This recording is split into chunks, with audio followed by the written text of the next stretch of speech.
before we hop into Master Duel, and honestly, the Genesis talk might even take up a little bit more time than Master Duel today, because I'm kind of excited to talk about this, and I also want to get an idea of how you guys feel about this as well, because of course I've made a YouTube video and I was able to read the comments, but I haven't really engaged in any discourse and discussion about Genesys Format just yet. And I wanna use today's stream as a little bit of an opportunity to do that, just so we're all on the same page. I'm gonna go over the rules for Genesys really quickly. I know the majority of you guys probably have already seen this, because it did gain a lot of traction in the community. I feel like I still wanna talk about it real quick so that people who may not know what I'm talking about can understand as well. Genesys Format is a new format that has been officially announced by Konami as an alternative way to play Yu-Gi-Oh! And it looks like it is going to be pretty well supported from right from the beginning. It is not being treated as like one of those side public events formats at like YCSs and such that we've had so many of in the past that are cool, but never really felt like a real alternative to play Yu-Gi-Oh! Because they were only like, there wasn't really any big tournaments or really hype surrounding it. And this feels a little bit different, you know. This feels different than like Rivalry of the Warlords or something like that, which were always fun concepts, but never actually, I feel like, taken seriously enough. Genesys is different in the sense that no link monsters or pendulum monsters are allowed. The reasoning for this is, I believe they said it in one of their articles as well about this, because they are reviving the Yu-Gi-Oh blog and posting about Genesys over there. They're trying to reduce the complexity and the power creep a little bit of that modern Yu-Gi-Oh does have for people to get into, as well as for like returning players that maybe left the game when Link or Pendulum came out, and so on and so forth. So Link and Pendulum monsters are banned in Genesys, as a result of which there's also no extra monster zone, which basically means you also cannot play Runics, which basically means Genesys is an unplayable format, but that's besides the point. Now, there's no EMZ in Genesys, so we're basically going back to the old field layout, how it was before Pendulums came out. There is no forbidden and limited card list in Genesys Format. Every single card is theoretically legal and can theoretically be played at 3 copies, but there is a catch that dictates how you can play your decks. It is not just the Wild Wild West. Deck construction uses a point system. Some cards are assigned a point value. Most cards cost 0 points. The total points of the point cost of cards in your main deck, extra deck, and side deck combined cannot exceed the point cap for that event. The standard point cap is 100. So what this means is you're basically building your decks on a budget, where there's a list down here, which is the initial point list for Genesys Format, and that is how many points each of these cards is going to cost to include in your deck. And you will have, at a standard Genesys tournament, and I also assume that most of the official bigger Genesys tournaments are going to use 100 points. The cap is going to be, your budget is going to be 100, and you would essentially pick cards from this list until you reach 100, and at that point you can only play cards that cost 0. So for example, if you want to play Abyss Dweller on your deck, which is the first card on this list, that is going to cost you all 100 of your points. You can play Abyss Dweller. It is not banned in Genesys Format, but if you do, you cannot play any of the other cards on this list. And the thing with this is that this list is pretty large to begin with. It is a lot longer than the typical TCG Forbidden and Limited list.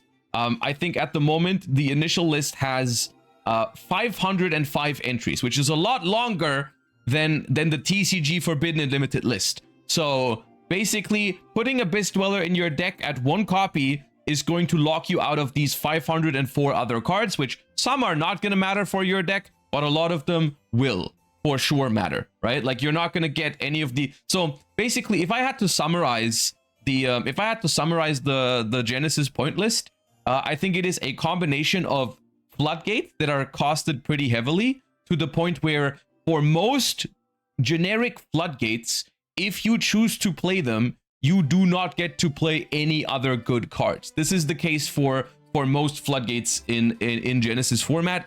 And that's including a lot of the ones that are not even on the TCG ban list anywhere. Like you see cards like freaking Archlord Christia on here.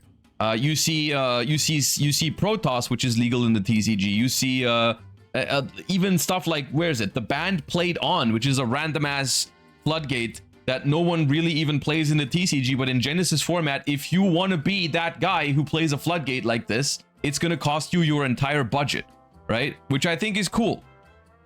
If you click points, they sorted by points, not on... Oh, okay.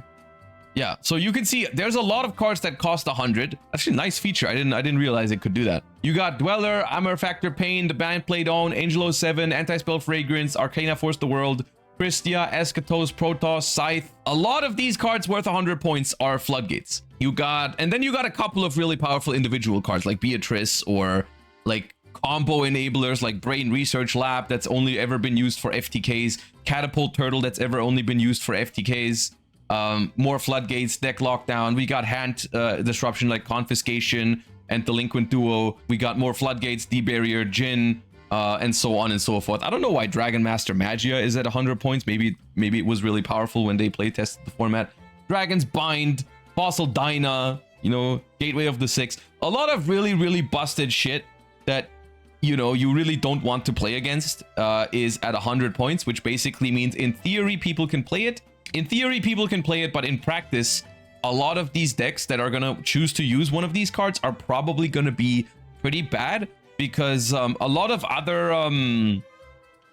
other solid cards are on here with some sort of point value, right? Like if you want to play Artifact Scythe in your deck, you are not going to get basically any good hand traps in your deck. So we can discuss the flaws with this point system in a second, because I think there are probably some oversights in the initial list. I think that is something that is definitely one of the feedbacks that people have had, is like they found something immediately that like they feel like is a little bit off. The most mentioned example of this, I believe, is Dimension Shifter, which is on here at 5 points, which makes it honestly one of the cheaper hand traps in the format. Like this is cheaper than Ash Blossom, for example, but Dimension Shifter is only 5 points. And I think that's something that's probably going to change, because that's another thing about Genesys format, is because it doesn't outright ban or limit or semi-limit cards, it is easier to make small adjustments to the format by just like increasing the points on one of the cards by a little bit, right? Like putting Shifter from 5 points to 10 or 15 points is a very easy thing to do. And so from what I've been told, Genesys format is looking to be updated more frequently. I think we're going to be expecting like monthly or every 2 months. Like we're gonna get small point list updates, judging on how popular certain cards are. So I think the way I look at this in the beginning is like, give this format a little bit of time, maybe, you know, like we are basically in early access right now. We're gonna work on this, right? Like this is something that they're gonna iron out the exact points, because let's be honest here, it's quite hard to make an initial list of like all the Yu-Gi-Oh cards that ever existed, and then make a completely fair balancing of it. That is a monstrous task. I think that is a monstrous task to ask. So I think this was always a format that at some point they had to just release it and then see what happens and then go from there. So I personally think the approach is good to just release it onto the community and let people figure out some stuff. And if something is absurdly powerful, then we can still figure out a way to balance it later. But yeah, so like I said, the list has a lot of floodgates at very high point costs. The list has a lot of generic staples at like middle-ish point costs. Like for example, an Ash Blossom and Joyous Spring runs you 15 points. A lot of the hand traps, I actually saw a card market post on Twitter this morning, which I decided to use because it broke down a lot of the hand traps in Genesys format really nicely. So shout outs to Card Market for making this graphic. Funnily enough, Contact C is at 100 points because it is theoretically a floodgate, and when you cannot link it off, it might be a little bit problematic. So they decided to put it at 100. Sure, I don't really mind it. outside of that, you see a lot of the generic hand traps are taxed with some sort of point value, right? So if you decide essentially to play Abyss Dweller in your deck because you think it's an awesome floodgate and you should be the person playing Abyss Dweller in Genesys format, you basically get to play none of these cards. Not a single one of these cards you can play in Genesys format. The only ones you get to play are the ones down here, like Ghost Reaper, DD Crow, Cycle Reader, Lancea, like more situational hand traps, as well as like just not as powerful ones, like a DD Crow or something like that is still a good card. And I do think because it is 0 points, we're going to see a decent amount of DD Crow in the format potentially, if it's good against the decks. And that's the other thing with Genesys format that is completely impossible to predict, is what exactly is the meta going to be in the beginning. This is something that, you know, Dimension Shifter at 5 points, it seems crazy, but maybe people just don't play decks that are super weak to Dimension Shifter in Genesys format. I have no idea. But if they do, then people are going to play Dimension Shifter for 15 points, and then they're going to increase the points on Dimension Shifter. It's that simple. Ghost Bell has 5 points. They forgot to put Ghost Bell. Ghost Bell is at 5 points. But yes. So a standard, here's the thing, a standard modern Yu-Gi-Oh hand trap lineup is basically going to cost you more than 100 points already. Like, you cannot play 3 Ash, 3 Imperm, and 3 Nibiru, for example. That is not possible. You cannot do that. That is 45 for the Ashes, 45 for the Imperms. You're already on 90. You can only play 1 Nibiru then, right? You cannot play Ash Imperm Veiler. You cannot play Ash Imperm Ghost Ogre. Like, you cannot play playsets of all of these hand traps in Genesys format in general, right? Completely independent on the deck.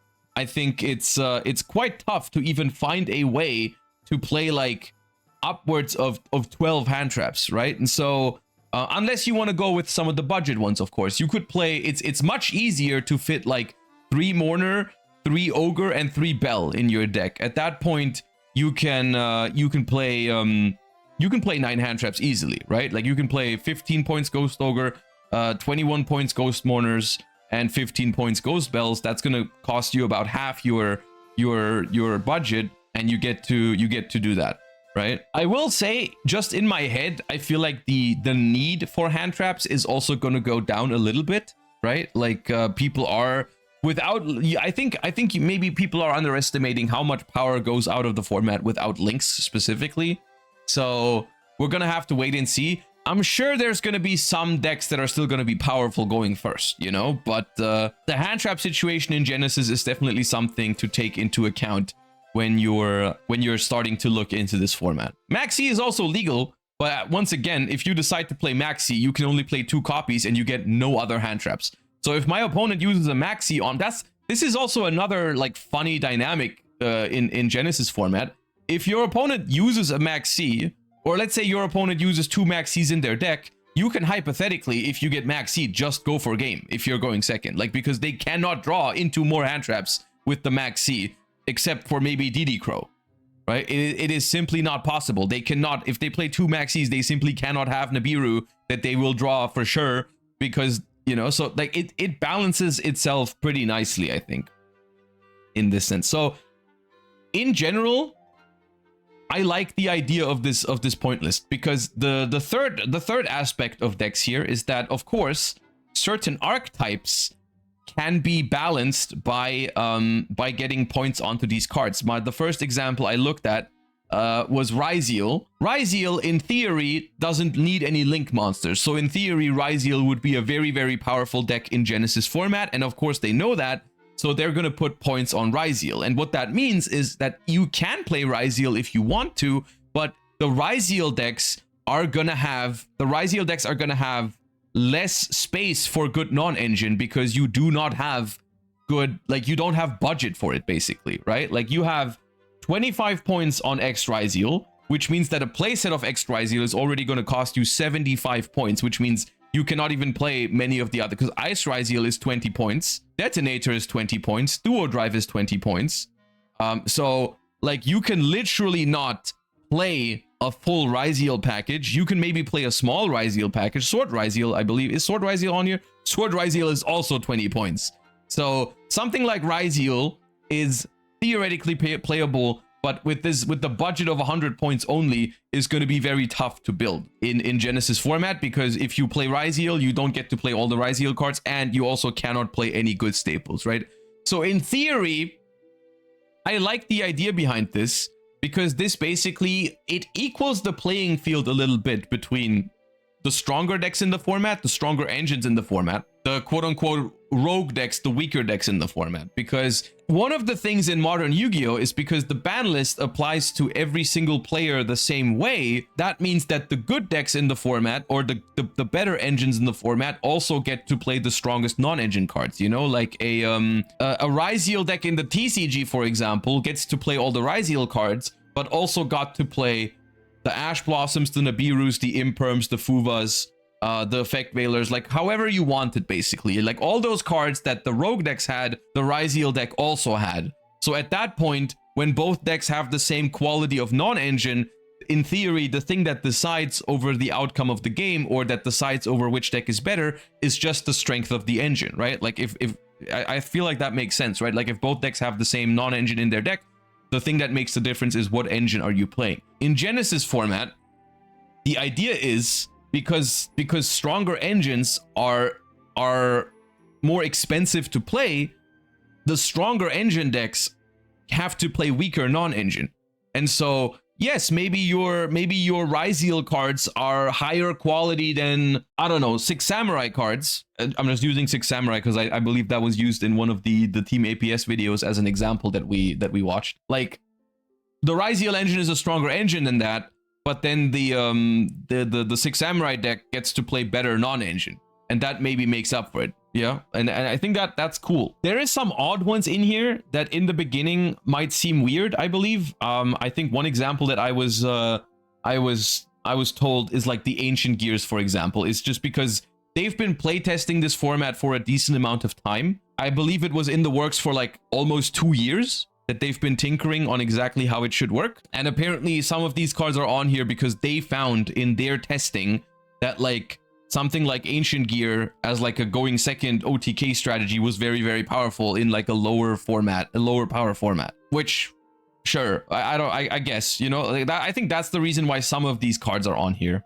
If you play Duel Links, you know why Ancient Gear's here. I mean, it's like, I do think it's understandable to an extent, but yeah. Heart of Demise, 40 points. Yeah. Holy Sue is the best hand trap and it's at 0. I've toyed around and the deck is excellent. I think the problem is that you're expecting too much at the moment out of this format when it's just the initial release.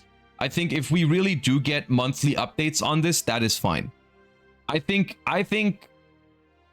like I said earlier, the task to release a format that is completely balanced right from the get-go with a system like this is almost impossible.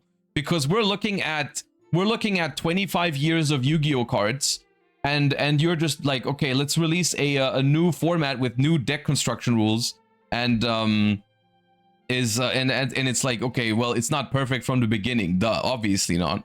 But Vanquish Soul losing Rock, for example, I think the reason maybe why they didn't hit Vanquish Soul much on this, in general, I found that they hit a lot of Link decks, like, they basically didn't hit them, right? Like, a lot of decks that have links just weren't hit because in theory they already lose something because of the link mechanic being removed. I think not having Rock of the Vanquisher is a big deal, but of course it's possible to play the deck without it. But I think like if it is the best deck by far, they're just gonna put some points on some of the Vanquish Soul cards and then we're good. I think this is a very good concept depending on how well it's managed, right? And I think that's the point. At the moment, it seems like they care about this a lot. So because they've been posting articles about it on the blog page, they've been launching it with the promise of a YCS as well. That's another thing I wanted to talk about. There is going to be a YCS for Genesys format in 2026.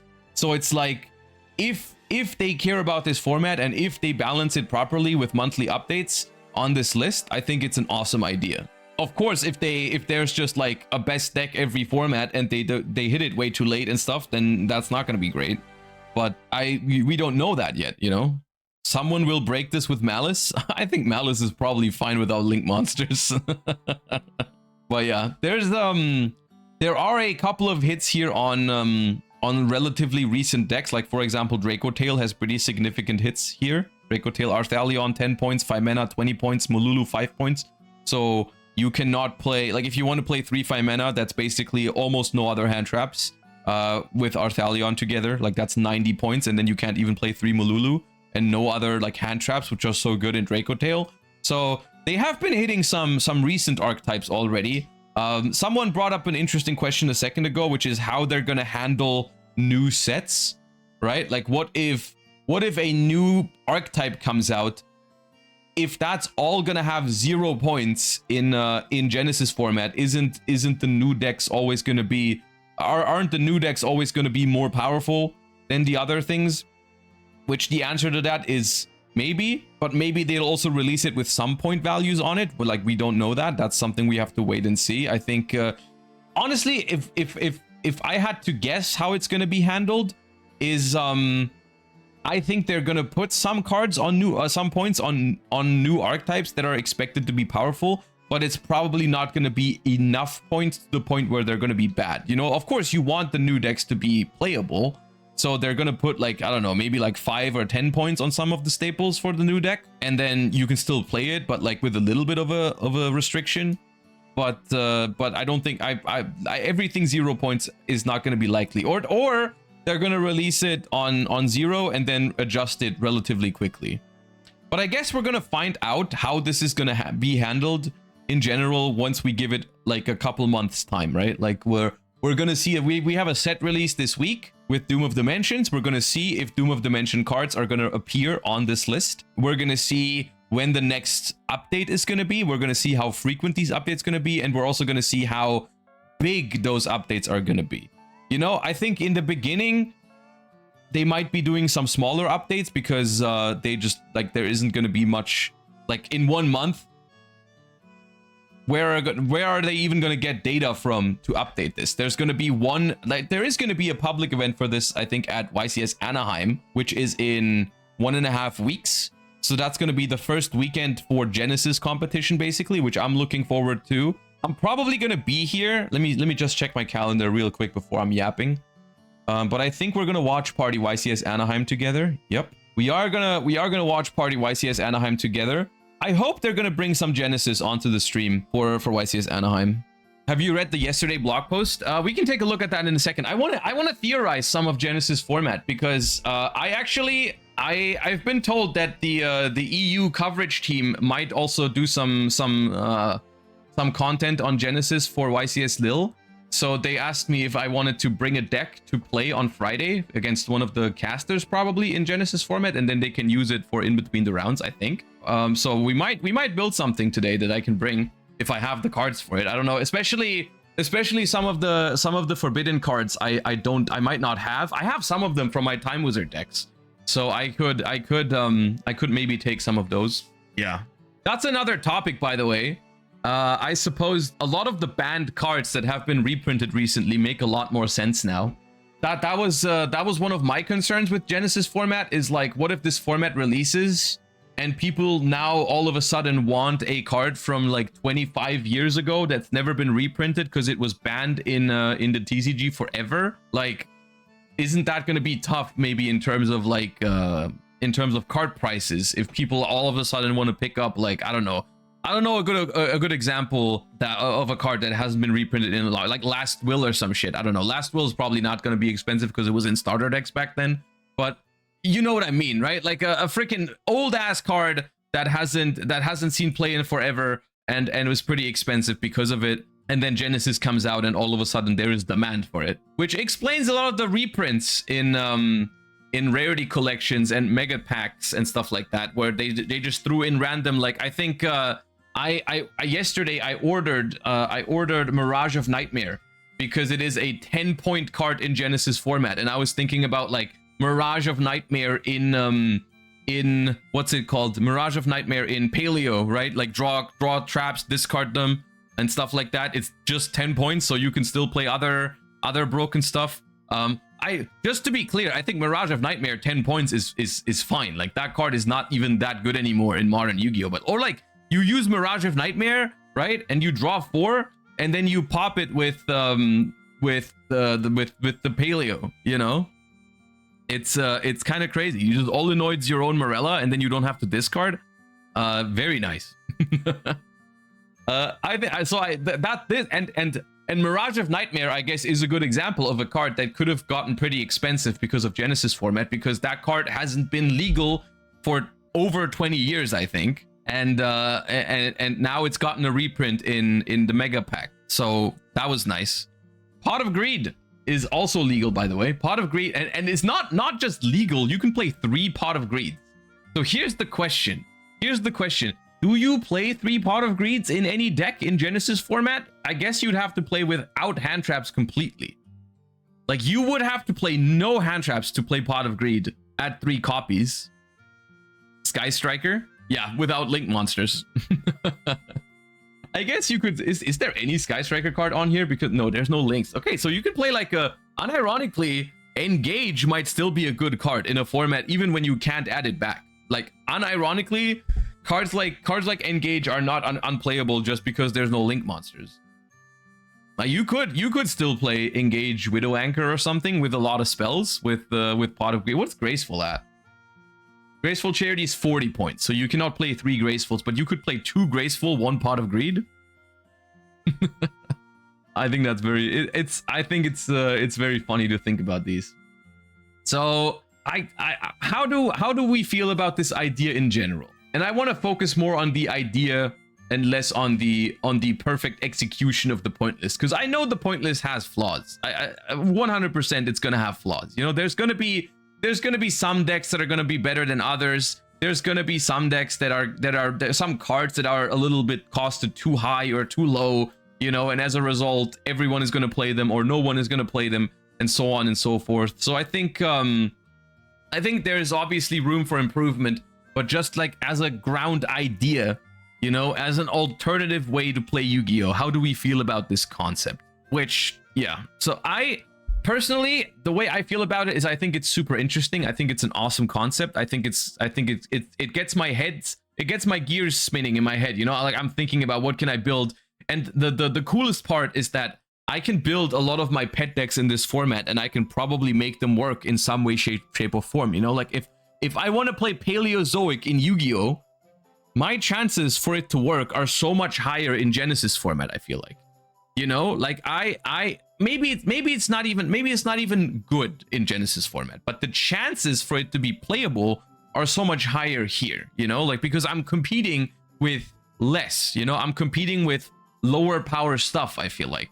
You know, like if I want to play all those decks that have gotten support, those are some of the decks that I want to play. Like some of my pet decks have gotten support and I wasn't able to play them in the TCG because they didn't seem good enough. Like I'm talking Necros, I'm talking Dragon Rulers, like all of those decks where the support came out and they just ended up not good enough. I feel like there's a realistic chance I could play them in this format and have a good time with it, you know? Like if people have less hand traps, if Droll Lockbird and Ash Blossom and stuff are not in every single deck because some decks have to make adjustments because of the points, I can play those decks so much easier and stuff like that. So like I don't know, is there Necros cards on here? There's no Necros cards on here. Is Dragon Rulers? Ooh, Dragon Rulers have points. That's mean. Blaster 7 points. Red Ox 7 points. Tempest 7 points. Ah, they're mean. Why do they do this? Tidal 7 points. Okay, so all the Dragon Rulers 7 points. So we're talking 84 points for playsets of all the Dragon Rulers. We might not have to play 3 of each though, right? You could play like 2 of each with the baby dragons, right? You could play 2 of each, which would make it 14 per dragon, so 4 times 14, 56. Fine. The babies are 0. The babies are 0. Vernusylph sounds strong here. I think that's the funniest part here is that everyone looking at this format, depending on what their favorite decks and favorite archetypes and favorite playstyles are, they immediately have an idea on what could be powerful, and I've seen so many different ideas, you know, like I'm thinking like, how can I make Dragon Ruler work? How can I make Necros work? How can I make Paleo work? Someone else might be like, oh, this is the time to shine with Fire Kings. Well, this is the time to shine with Vernusylphs. This is the time to shine with Nouvelle. I don't know. I think that's my favorite part about the initial release of this format is like the amount of ideas that people have. Yeah. What about board breakers? I've been wondering, because that was another discussion point that I've heard, is like, okay, if people are gonna make less powerful end boards because no links, no pendulums, and the point values in general, like, isn't like going second and breaking boards, like, first of all, Tenpai's gotta be on here, right? Oh yeah, Tenpai. Chandra 50 points, Genroku 25 points. Those are the only two? Oh, what about Sangan? Really? Sangan? Ah yeah, okay. Sangan Kaiman 50, Sangan summoning 100. Okay, yeah, okay. So you cannot play if you wanna, I mean, yeah, okay. Oh, okay, Tenpai's hit. Okay, good talk. So what about board breakers? Raigeki 7 points. Dark Ruler no more is not on here. Forbidden Droplet. 10 points. Okay. What about Triple Tactics? Triple Tactics Talents is 93 points. Okay. And Triple Tactics Thrust is 13 points. All right. Talents 93 is pretty big. What else? Change of Heart, 10 points. They've hit some board breakers. They've definitely hit some board. What about Lightning Storm? 40 points. Duster, 33 points. Heavy Storm, 25 points. Okay.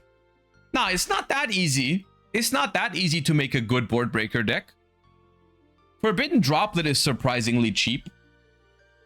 Forbidden Droplet is cheap. Dark Hole is free. No, Dark Hole is 3 points. So there are some cheap board breakers, but the really high quality ones, like the thing that you notice here is that a lot of the monster breakers are more expensive than the less expensive than the spell destruction, right? So cards like Lightning Storm, Heavy Storm, and Feather Duster mean that maybe this is a place where you can play back row again, right? Maybe this is an environment where actual trap decks can work again. What about Labyrinth? Someone said Labyrinth was hit pretty okay. Big Welcome, 33 points.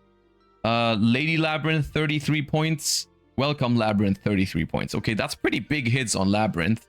But I will say, in a slower format, Labyrinth would be an absolute monster. Like, I think let me tell you, from the perspective of someone who played back in the day, Labyrinth outgrinds every single Yu-Gi-Oh deck, like before 2020, every single time easily. Genuinely, like, Labyrinth is a disgustingly powerful resource loop, and it maybe still is, because realistically all you need is one Welcome Labyrinth, because it resets itself every turn, and you could still play 6 Furnitures and Ariana to find it. So like all you have to do is find a way to make it work with one Big Welcome or one Lady. Trap. What about Trap Trick? Trap Trick is not on here. Okay, good. Trap Dust Shoot is 94 points. Probably good. Totally Awesome, 20 points. Nah. Probably fair.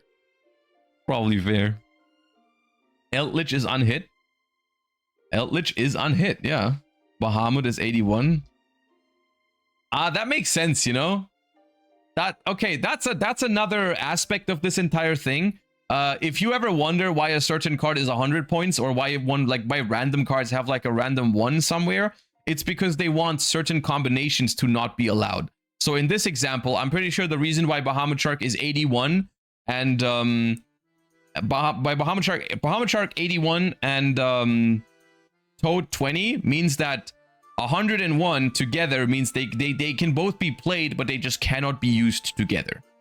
Right? You can just not use Bahamut Shark to summon Totally Awesome in this format unless you play with a different point cap, which that's another aspect of this format that I feel like if this format catches on, this is going to be a very interesting thing to do every once in a while is to play a tournament with a different cap. You know, what happens if we play 200 points? What happens if we play 500 points? You know, of course, crazy shit is gonna happen, but that's okay because, you know, it's not the standard way to play it. But like, it's an interesting decision to be made, right? Like you can play a very low power. Like, this is something.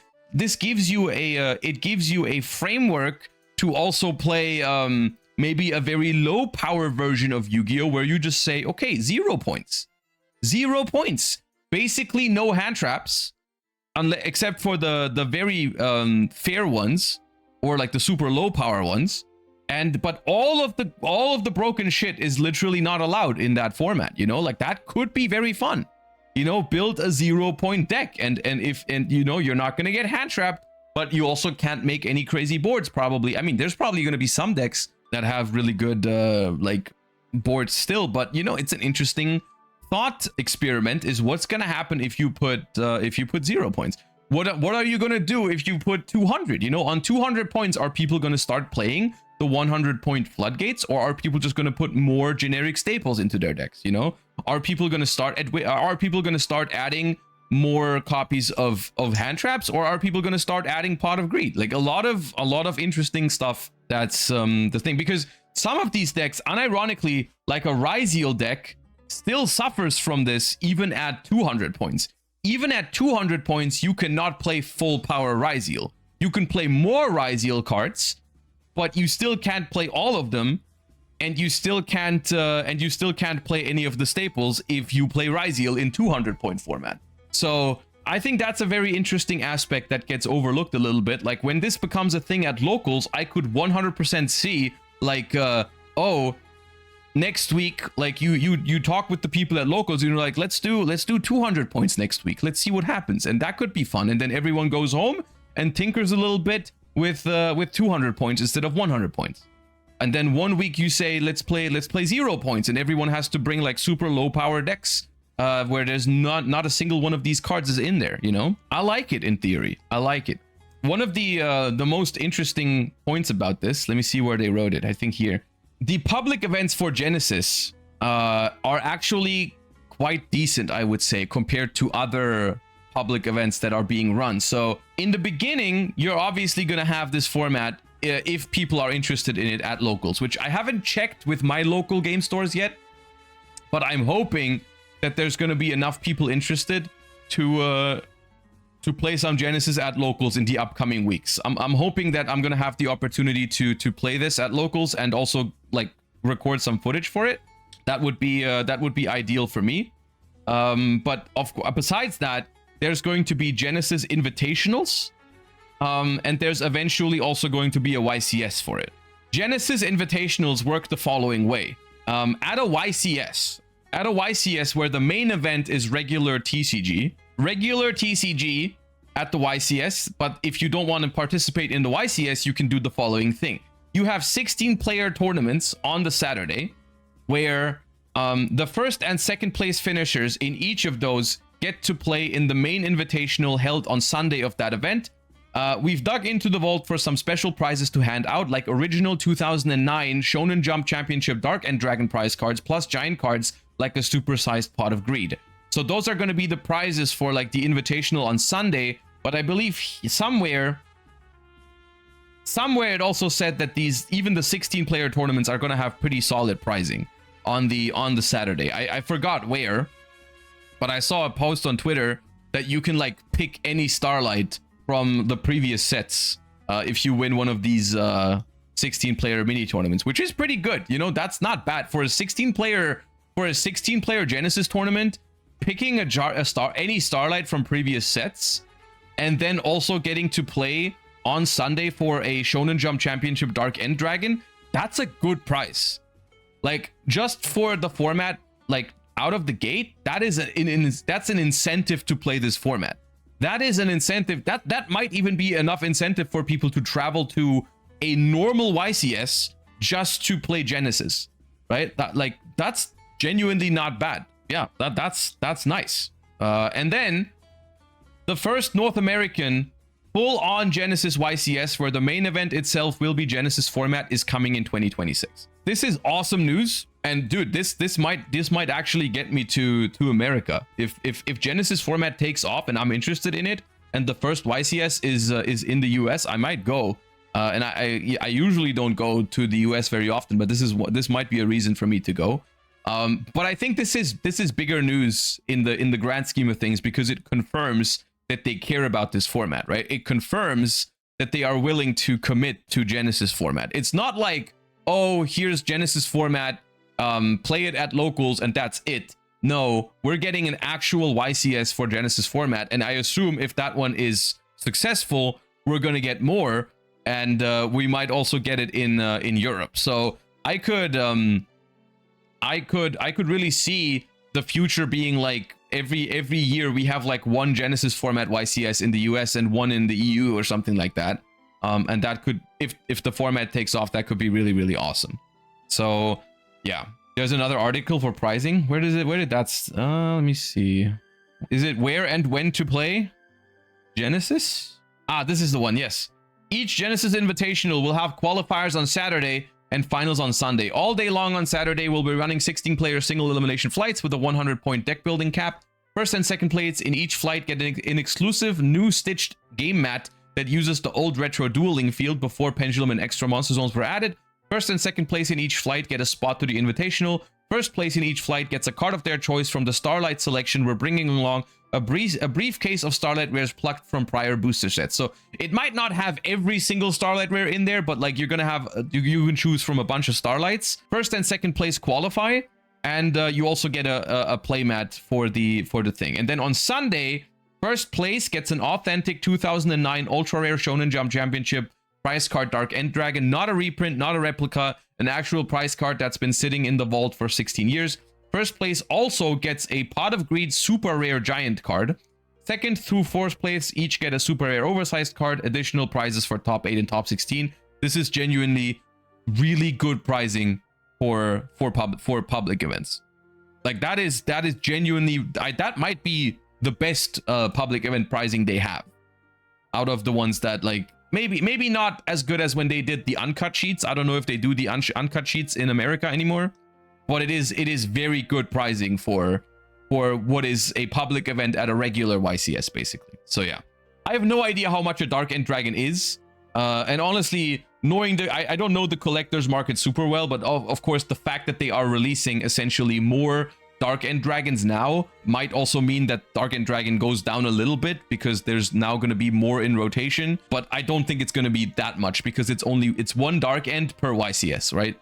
Like if they run this at every YCS, there's going to be like a couple of extra Dark Ends in rotation. I don't know how much that's going to impact the price of Dark End Dragon. Either way, it's going to be a very good price. Yeah, so that's cool.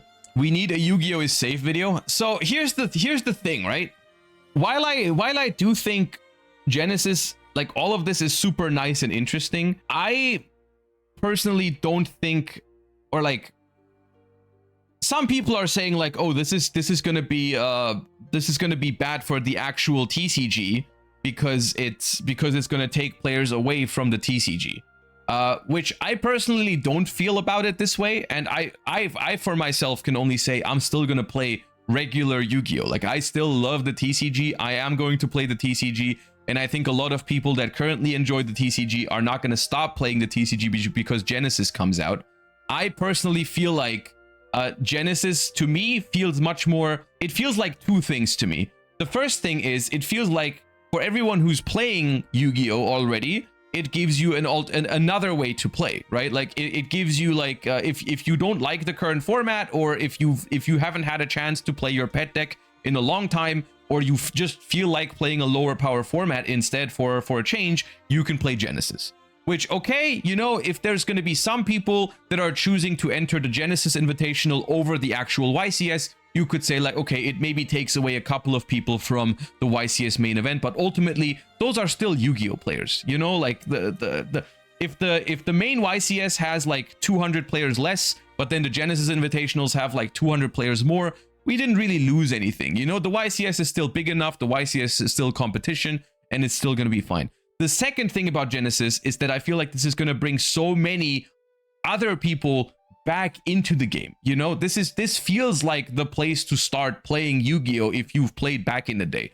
If you didn't like the power creep in Yu-Gi-Oh, if you stopped playing because you didn't like Pendulum, if you stopped playing because you didn't like Links, if you never actually started playing because it looked too complicated when people started link summoning left and right, and people started explaining the pendulum mechanic to you and you didn't understand anything, you know, like this is going to be a way back into Yu-Gi-Oh, and those people might just play Genesis forever, but they might also, after they've understood what's going on in Genesis, the hurdle to get into like the TCG, like the classic, you know, advanced format is going to be smaller. You know, like you play Genesis for a couple of months and then maybe you ask yourself like, hey, what is the regular Yu-Gi-Oh like? You know, like what happens now if we add link monsters to the mix? But you are able to learn it like step by step, basically.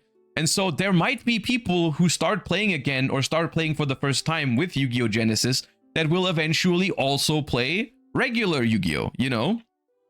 And that's also awesome, right? So I don't feel that this is impacting, or it shouldn't be impacting the success of regular Yu-Gi-Oh as much, because I do think there's still a lot of things that are nice about modern Yu-Gi-Oh that Genesis is not going to have. Like the complexity for modern Yu-Gi-Oh, let's be clear, the complexity for modern Yu-Gi-Oh is not a negative for everybody. It is a negative for it's a negative for people that are starting to play, and it's a negative for some people that don't like how games are being played nowadays. But for a lot of people that are into modern Yu-Gi-Oh, the complexity is one of the things that makes it so rewarding. So modern Yu-Gi-Oh does not lose all of its appeal. Like some people like to play an incredibly hard and difficult and high power game, you know? That is something that people do enjoy. That is something that I also enjoy, right? But I can definitely see how it's difficult for new players to get into all of that in the beginning. It's like I don't even know if I could do it. If I had no idea how to play Yu-Gi-Oh and I became interested now, I don't know if I could handle all of the info that you have to take in when you start playing the TCG, right? And so I would probably also recommend to people to start learning Yu-Gi-Oh with Genesys format. That sounds like a good idea to me, to tell someone, hey, play Genesys format first to learn how the game fundamentally works, because it's not going to be as crazy, you know? It's still not going to be super easy, don't get me wrong. Yu-Gi-Oh still has a massive card pool and so on and so forth, but there's definitely going to be less complexity in Genesys format just by the nature of less summoning mechanics, especially Link being so like overly present in modern Yu-Gi-Oh, right? Like so yeah, you're still gonna have to learn how synchros work, you're gonna have to learn how exceeds work and all that, and you're gonna have to learn how fusion works, but I feel like that's more manageable, right? You can go step by step. I think it's an overall net positive, because I think the more people that are interested in Yu-Gi-Oh, the better. And I definitely think this is going to make a lot of people interested in Yu-Gi-Oh again, similar to something that Time Wizard did.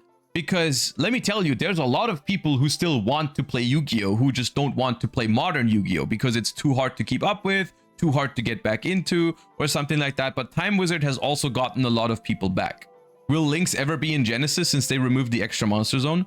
I don't know if there's an official statement on there will never be Link monsters. I think for now, they definitely won't be in the foreseeable future. Yeah.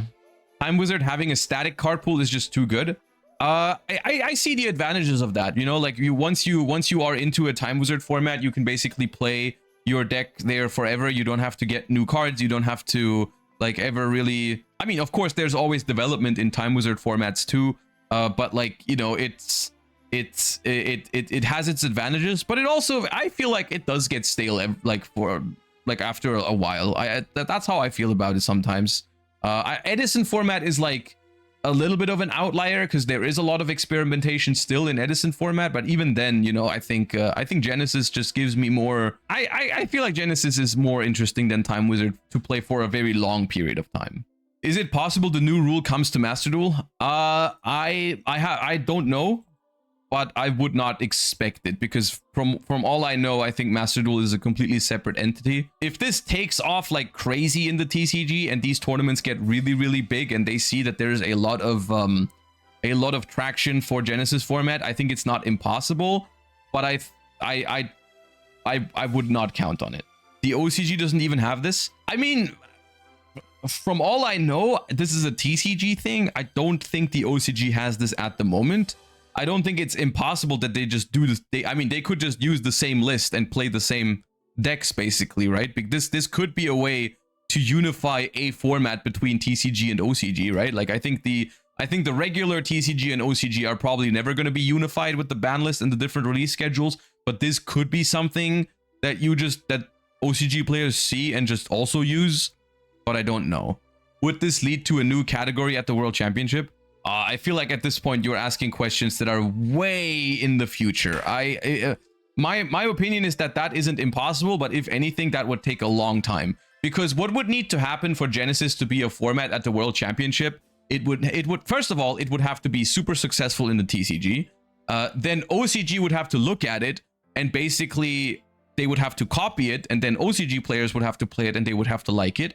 And then eventually they would have to make the decision that, like, okay, if this format is so big, we're gonna have to add it to the World Championship. But adding something to the World Championship is not that simple, because you need a qualifying process as well, right? Like, at the moment, Genesys, it's looking like Genesys is getting a lot of attention from Konami's side, but ultimately it's still so far is a public event at YCSs, and then it's gonna have one of its own YCS, right? That's announced. That still doesn't give you like the framework to qualify people to the World Championship, right? Like, because you can't qualify people to a World Championship from like 16-man invitationals. I guess if it's really successful, then I could see that, but that is very, very, I feel like that's very far away at this point.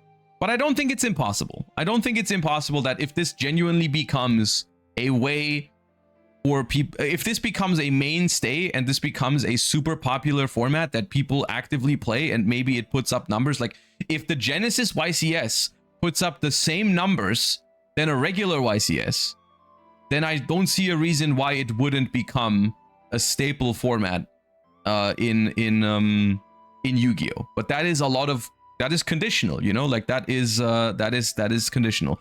The Genesys YCS is a few months down the line, and it's gonna depend. You know, at the moment, the feedback I'm getting from the community, the feedback that I'm getting from you guys right now, is that the majority are pretty excited about this. You know, the majority of people are pretty excited to get into Genesys format.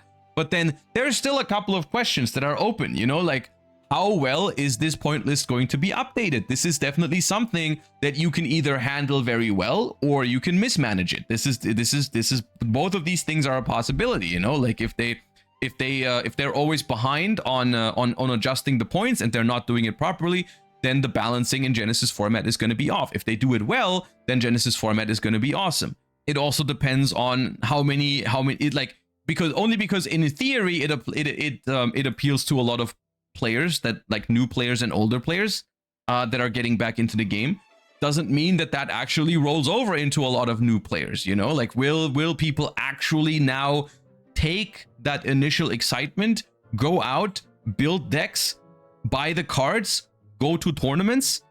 We're gonna have to wait and see. This is such a simple thing to add to Master Duel to test and see what the community thinks. Yes, and because it's so simple, it probably won't happen. But that's a Master Duel problem. Even just keeping up with new products is another reason people dislike the regular format. For some people, that's true, for sure. But the thing is, like, Genesys format also, in theory, develops a little bit slower than the TCG, because there is a chunk of cards that are not going to be relevant for Genesys in a regular set, right? Like all the link monsters, all the archetypes that have links, all the pendulum archetypes, like you can basically ignore when you look at Genesys format. And yeah, so like it's basically, instead of getting 100 card sets or something, Genesys gets more like probably like 70 card sets or something. So it is a little bit less. Do you think the timing they announced this was good? I didn't really think much about it. Like, what's the problem? What was why was it bad timing? I guess in regards to YCS Anaheim, where the first Genesis Invitational is going to happen, right? I guess they could have given people maybe a little bit more time to thingy. It's unlucky it's not at YCS Lille. Yeah, sure. But like, I mean, there's always going to be a YCS somewhere that's going to be close to a release date. We're probably going to have we're going to have it at YCS Bologna, I think, which is also soon-ish, you know. And also, I think it's fine to give this format a little bit of time to develop at locals and stuff like that, you know. I think it would be pretty tough to find a good deck for the YCS Lille weekend. And honestly, I think people might still play it at YCS Lille. If some people actually have their decks built and bring them along, then you can still play it with some people, even if there's not an invitational yet. But yeah, I guess for YCS Anaheim, it would have been interesting to see, or it will be interesting to see how popular the Genesis Invitationals are going to be, because it is relatively little time to build a deck, book travel for the YCS if you weren't planning on going, right? Like, are you gonna go now with only 1.5 weeks basically? We'll have to see. But I can definitely imagine the invitationals being pretty successful at Anaheim. It's definitely something we're gonna be taking a look. I can guarantee you, when we watch Party YCS Anaheim together, they are gonna do Genesis format on stream. Like, with how much they seem to care about this format, I can guarantee you we're gonna get some Genesis format on stream for YCS Anaheim. Like, I would be shocked if that wasn't the case. There is no way to prevent people from posting decks and net decking, killing the creativity all over again. that I don't think that's a problem. We also, you might just not be a fan of the internet, which, yeah. Rivalry of the Warlords feature matches at AWCQ were basically Genesis features. They were basically Genesis features, but I will say I think people are gonna come up with better and cooler decks than the Rivalry of the Warlord decks. I think Rivalry of the Warlords is not really comparable to Genesis format, even though those decks were legal to play. Like, those were Genesis legal decks. But I'm gonna be honest with you, I think it's the appeal to Rivalry of the Warlords format to me was gonna be a different one. Like, I think Rivalry of the Warlords is still a cool concept because I like the idea of basically playing in a tournament with a loner deck, right? Where you basically just get a random deck with like a sheet of paper that tells you, here's how this deck works, now play it. I think that concept is interesting, but I think like Genesis format, the key about Genesis format is building your own decks, is doing all the work and figuring out all the points yourself. I think that those are different. Appeals to me. Yeah. In theory, the power level of the Rivalry of the Warlords decks is, I think, what they're aiming for with this format. Is I think a good way to put it. Like, the whether those decks were constructed optimally or whether those decks are actually going to be meta in Genesis, I think is questionable. I think people are going to find better decks, because you can never replace the hive mind of all of the Yu-Gi-Oh players. Like, I'm sure they've playtested this format for a long time. I'm sure they have they have their people playtesting certain decks and trying to make sure everything's balanced and stuff like that. You can never replace. Like, I can guarantee you, since they've announced Genesis format, there's probably already there have been more games that have been played than they did in those 2 years of testing. Because the Yu-Gi-Oh community just like exploded and all tried different Genesis decks, you know, like they probably already found stuff that they overlooked and stuff like that, which is why it was from the beginning, it was already impossible that the first point list was going to be perfectly balanced, because they simply do not have the resources to play test the format as much as the community will, the work the community will put in, right? Lunalight is unhit basically. Oh yeah, that's a good point. That is also an oversight, I believe. So Lunalight has no card on this list, which I think is crazy, because the Lunalight Towers is going to be massive, right? You don't have the pendulums. Now that you say that, you don't have the pendulums, which might be a problem, and Tenki's at 40 points.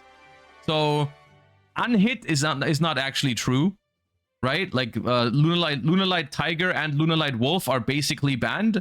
So that is less ways to combo with Lunalight for sure. but it might still be able to do like a very consistent Liger Dancer, possibly, right? Like I think it's possible with Lunalight Masquerade and stuff like that to still make a very good.